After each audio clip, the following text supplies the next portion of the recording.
Portugal, une destination sportive et nature. Et là, sans transition en fait, parce que la dernière fois qu'on les a vus, ils étaient au petit-déj en train de parler des violences que Sophie a subies, quoi. Donc là, les gars, pourquoi vous nous faites un truc comme ça sans transition et vous gardez l'étiquette du méchant sur Guillaume?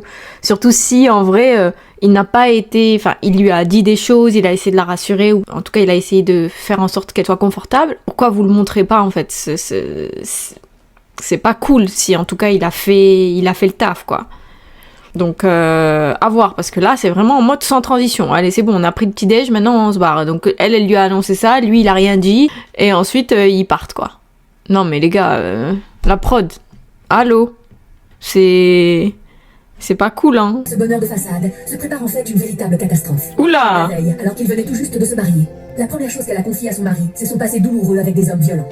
Et d'ailleurs, Sophie, elle a expliqué que, en fait, elle voulait pas en parler aussitôt. Donc j'avais raison.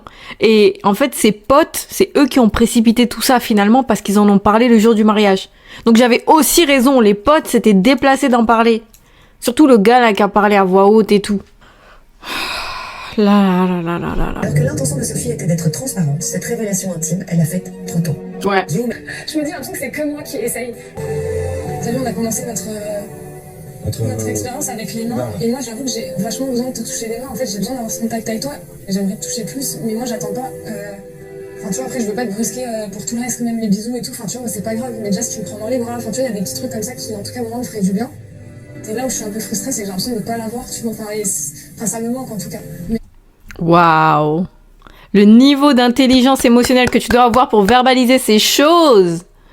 Damn! Alors que, tu vois, tu sens que la personne, elle vient pas vers toi et tout, donc ça va taper dans ta blessure de rejet, tu vois. Et malgré ça, tu fais quand même l'effort de dire les choses pour au moins le partager, tu vois. Tu donnes l'opportunité à l'autre personne de ajuster, de recalibrer comment elle se comporte avec toi.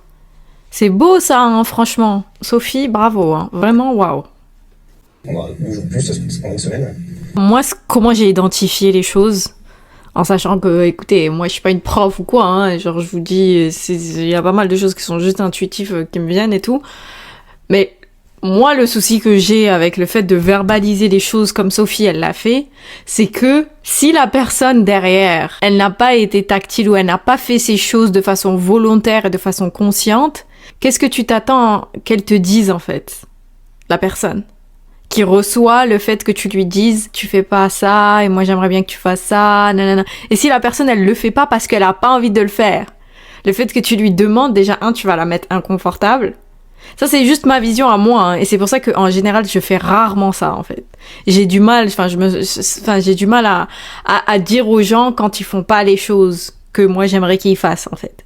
Et quelque part en fait c'est dommage de pas dire ça aux gens, surtout quand c'est dans une relation amoureuse et tout, tu vois, parce que je me dis que si la personne elle fait pas ce que moi j'aimerais qu'elle fasse de façon consciente, qu'est-ce qu'elle pourrait me dire? Déjà je vais la mettre mal à l'aise et peut-être même qu'elle va mentir parce qu'elle est mal à l'aise, ou qu'elle va essayer de combler, ou qu'elle va essayer de me dire des choses pas pour me blesser et tout, alors qu'en soi les actions parlent d'elles-mêmes. C'est ça que je me dis en fait, je me dis est-ce que ça sert vraiment à quelque chose de verbaliser? Et quelque part, je vous dis ça et en même temps, je sais que ça a son utilité. Parce que des fois, les gens, ils ont juste pas conscience. Et des fois, quand tu leur verbalises ces choses-là, ils prennent le pli, tu vois. Ils le prennent en compte et ils s'adaptent. Et c'est juste que c'était pas dans leur champ de vision et que c'était pas dans leur habitude. Du coup, ça a un effet positif. Mais quand c'est l'autre cas, ça peut créer des malaises, de gros malaises, tu vois. Alors que finalement, quand tu verbalises tout ça, c'est juste que t'es confortable avec le fait de dire j'ai besoin de ça, j'ai besoin de ça. Moi, je vais pas vous mentir, je suis pas super à l'aise avec ça. Le fait que tu lui dises, ça va peut-être conditionner ses actions. Et finalement, la personne, elle va faire des choses qu'elle a peut-être pas envie de faire, mais bon, comme tu lui as dit, du coup, peut-être qu'elle va se sentir un petit peu forcée ou un petit peu obligée de le faire. Et du coup, ça va un petit peu biaiser son authenticité. Enfin, je pense à toutes ces choses-là. Et c'est pour ça qu'en général, moi, je dis pas ces choses-là, en fait. J'ai du mal, en fait. Et j'ai l'impression que ça, c'est le cas, là. J'ai l'impression que lui, consciemment, il allait pas vers elle et tout. Et du coup, le fait qu'elle le lui dise comme ça, de façon aussi ouverte, lui, ça va le mettre probablement dans un inconfort. Personne ne veut blesser personne comme ça en frontal, tu vois. Et du coup, quand on te dit quelque chose comme ça et finalement t'as pas envie de répondre à la requête de façon positive et qui va aller dans le sens de ce qu'elle demande et de ce qu'elle aimerait avoir. Tu vas essayer de combler pour t'en sortir, pour que la situation soit pas trop douloureuse à recevoir pour la personne, tu vois. Et j'ai l'impression que c'est ce qui est en train de se passer. Peut-être que lui, naturellement, il a pas envie de faire ces choses-là, en fait. Et c'est dur de se prendre ça dans la face, tu vois, surtout quand tu viens juste d'être vulnérable et de dire à la personne, ouais, moi j'ai besoin de ça, et en fait, le fait que tu me le montres pas, ça me fait un truc, quoi.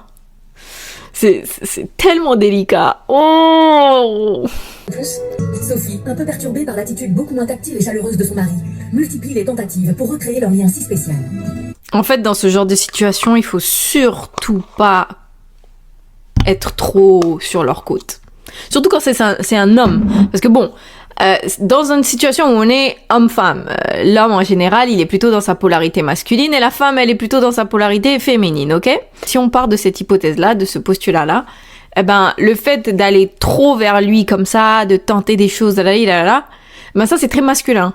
Du coup, du fait que toi tu fasses ces choses-là, finalement tu lui voles quelque part entre guillemets l'espace pour que lui fasse ces choses-là.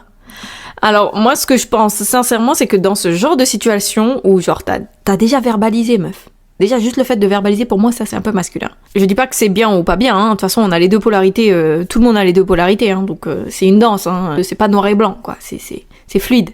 Du coup t'as déjà verbalisé Sophie, donc là reste en retrait. Laisse-le lui venir vers toi. Il faut que tu lui laisses un espace vacant pour que lui prenne cet espace.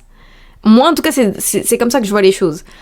Surtout quand t'as été vraiment exemplaire niveau communication, faut que tu laisses l'espace. Faut que tu laisses l'espace. Et du coup, si tu multiplies les tentatives et tout, girl, no. Mais bon, pourquoi il fait ça, Guillaume? Je me demande, hein. Peut-être c'est vrai, hein, ça l'a refroidi en fait, le fait qu'elle lui dise tout ce qu'elle lui a dit, mais dans l'épisode, j'avais prédit qu'en fait les amis ils ont tout gâché. Et c'est ce que j'ai dit dedans. Alors là, si ça se manifeste, oh, j'aimerais tellement pas.